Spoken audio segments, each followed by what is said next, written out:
పూరా లోకల్. ఇప్పుడే ఒక ఆర్టికల్, ఇప్పుడే ఒక న్యూస్ చూస్తున్నా. పవన్ కళ్యాణ్ గారు అంటే కుఫోన్స్ అవుతున్నా సరే, అవకాశం వచ్చింది, మీడియాతో మాట్లాడే అవకాశం లేదు కాబట్టి మీకు మీ సమస్యలో చెప్తున్నా కార్యకర్తలు. పవన్ కళ్యాణ్ గారు కాంగ్రెస్ పార్టీ పాకిస్తాన్ కి సపోర్ట్ చేస్తే పాకిస్తాన్ బొమ్మని చెప్పేటువంటి డైలాగ్ ఉంటుంది.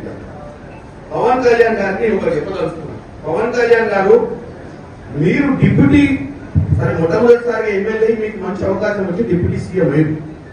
ఇది సినిమా కాదు, స్క్రిప్ట్ రాసిస్తే చదువుకోని.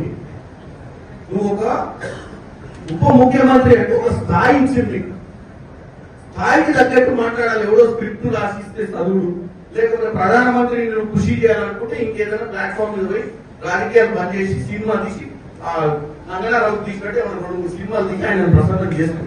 అంతే తప్ప నీకు ఒక అధికారమైన బాధ్యతలు ఇచ్చి ప్రజా సమస్యల మీద పోరాటం చేయాల్సినవి బాధ్యత లేకుండా కాంగ్రెస్ పార్టీ పాకిస్తాన్ లో సపోర్ట్ చేస్తుందని ఒక ప్రచారం చేయ ప్రయత్నం చేస్తున్నాం. కాంగ్రెస్ పార్టీ సెక్యులర్ గా ఈ దేశాన్ని కాపాడాలనుకుంటుంది.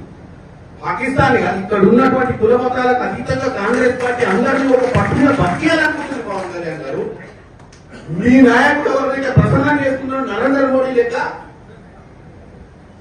కుల మతాల మధ్యన చిచ్చు పెట్టే ప్రయత్నం చేస్తలేదు. నీకు వాస్తవంగా నిలదీసే నరేంద్ర మోడీ ఎన్ని రోజులైంది?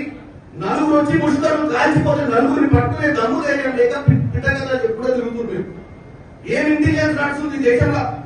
నలుగురు వచ్చి మిట్ట మధ్యాహ్నం కూడా బౌండరీ మీద కూడా కాదు, బోర్డర్ మీద కూడా కాదు, లోపలికి వచ్చి 100 కిలోమీటర్ల లోపలికి వచ్చి కాల్చిపోయిన నలుగురిని పట్టలే. నువ్వు పిట్టకథ చెప్తే నువ్వు ఆ పిట్టకథ నువ్వు విని మళ్ళీ కాంగ్రెస్ పార్టీని విషప్రచారం చేసే ప్రయత్నం చేయడం అనేది వాస్తవంగా ఆంధ్ర ప్రజలు నీలాంటి ఉప ముఖ్యమంత్రిగా ఎన్నుకునేందుకు వాళ్ళ క్షేమియాలి. ఎందుకంటే నువ్వు ప్రజా సమస్యల మీద మాట్లాడాలి, పొలిటికల్ పార్టీని అటాక్ చేసి బేస్లెస్ గా మాట్లాడటం, ఎవరినో కృషి చేయడానికి ఈ దరిద్ర మాటలు మాట్లాడతారు. పవన్ కళ్యాణ్ గారికి చెప్తున్నా,